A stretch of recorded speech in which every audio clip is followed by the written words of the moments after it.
The LEGO Marvel X Mansion has officially been revealed, and this thing looks better and better every time I look at it. Now that we have clear images of the minifigs, let's take a look at the lineup. We have Wolverine, Professor X, Storm, Cyclops, Rogue, Iceman, Gambit, Bishop, Magneto, and Jean Grey. There's a lot of questions surrounding why they didn't include a Beast and Jubilee minifig, and that's something that I find to be a questionable decision, especially when you're paying this $330 price tag. They needed to include these two minifigs. As we see when we look at other images and angles of the set, there are some Easter eggs of those two missing minifigures, so at least they acknowledge them, but I would have much rather had them in minifigure form. At the front of the mansion, we see it is being attacked by a sentinel, which is awesome. It's so nice to have one of these big buildable sentinels, and maybe this could kickstart some sentinel army building. Not that I see too many people going out and spending $330 on a set. 2 army build sentinels, but it's a start. One of the biggest selling points of this set, besides it being an X mansion, is that it is super modular. You can attach it to other modular buildings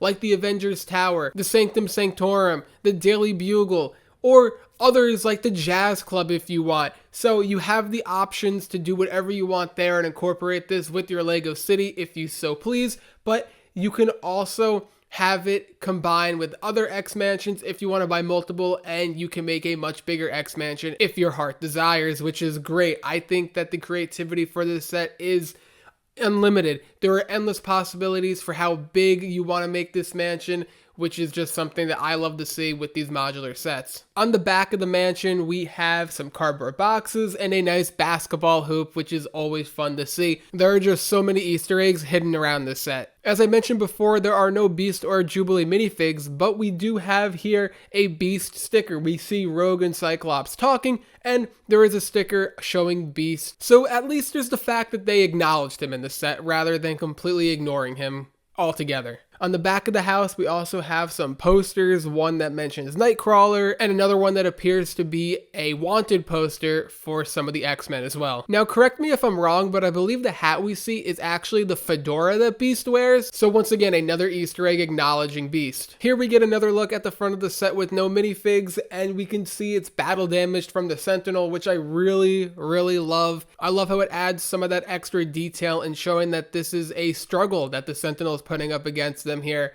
and it is a true battle. I think that it is a nice, fun way to add some more detail to the set. Something that they could have just went without doing, but I think that it just added more creativity and probably was a lot more fun when designing the set. Now, the image right here is showing the sections that the set can be built in. It seems that this will be able to be built in 3 sections. So if you have some people you want to build this set with, you can give them their own section to work on, which makes it a lot of fun, and it will make the building experience go by quicker, or you can tackle it all at once by yourself if you so please. And I think that's a nice thing that Lego does when splitting this up into sections. So if you have multiple people wanting to build it, you can give them their own manual and they can attack a certain section. Now here is the back of the box, and as we see, it shows once again the back of the set, like the front of the box shows the front of the set, and we have some images on the lower section of the back that shows some of the interior of the set, and also that image of the set in its different sections. I have to say my favorite image is the meme of Wolverine. I love how they included that here. I think that is so funny. And if we look in the top right of the box, we will see the dimensions of the set, and I think that's where some of the controversy with the set is going to come from. This set is 38 centimeters or 15 inches long, and the height is going to be 27 centimeters or 10.5 inches high. Now, why would that be controversial? And it's because it's smaller than people would have expected, and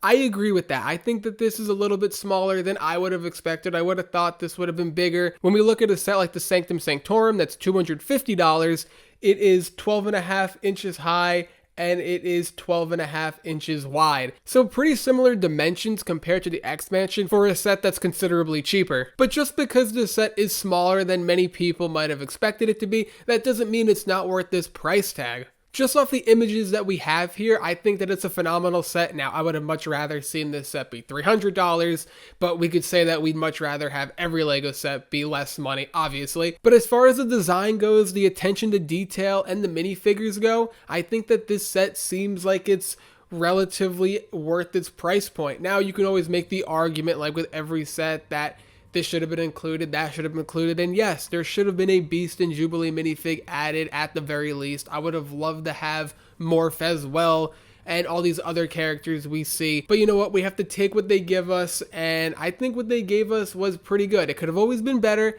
but at the same time, I think that it's wonderful what we have here. But that is not all that we have with this set. The gift with purchase is going to be set 6546714. Yes, I know, that is a very long number. And it is going to be Cerebro with 153 pieces, and this is going to be in stock from, I believe, the release date is November 1st, so November 1st until the 7th, but it's going to be while supplies last. So there's a very real possibility that at your local Lego store or even online that this could sell out on the first day or maybe the second day. If I'm to take a guess, I would say that at your local Lego store, it's probably going to be sold out by the second, maybe the third, and online, I would assume that by the end of November 2nd, this thing might be sold out. So if you plan on getting it and you really want that gift with purchase, plan on picking it up on November 1st so you don't have to worry about getting that gift with purchase. But to the gift with purchase itself, I think that this is great. Last year with the Avengers Tower, we had the taxi, and this year we get Cerebro. I think that this is wonderful. And on Cerebro, we actually see an image of Jubilee, which is a bit interesting being that she's not actually included in the set. But like I said before, there are a lot of Easter eggs acknowledging some characters who aren't in the set in other ways like stickers, and that's exactly what we have here. So that's another fun way that Jubilee is incorporated with the set, even though there's not a minifig of her. So I like how Lego has done that, which is fun in many of these sets to see that. So at least Jubilee is in the set, even though she's not technically in the set, if you know what I'm trying to say here. But I think that the gift with purchase is really good. 153 pieces. We get another Professor X minifig, so it's always great to see Charles. That's our guy. And it's really nice to have a minifig in a gift with purchase, which that's just going to spike up the amount of people I believe are going to be going out and rushing to pick up this set on day one. Maybe some people felt that with the gift with purchase, they would have actually thrown in Beast and Jubilee, so that way it would force more people to go out and buy the set on day one to get those two figs. But you know what? I would take a Professor X minifig any day of the week, so it's always great to see. So while we don't have those two figures, I don't think that that takes anything away from the set. I think that this set is a day one buy for many people. It is super exciting, and it's the perfect time for an X Mansion to release. I can't wait to see what the future holds for the Lego Marvel line. This is another one of those big sets that they release, like the Sanctorum, like the Bugle, like the Avengers Tower, that has just been amazing, and the Marvel fans have been feeling the love when it comes to these sets, and you can just feel the love that has been put into them. It's always great to see. This time of year is always so exciting and so anticipated because we always get so many great sets. But let me know what you guys think about this set in the comments below. Will you be picking it up? What are your thoughts on it? What do you like about it? What don't you like about it? And I'll see you in the next one.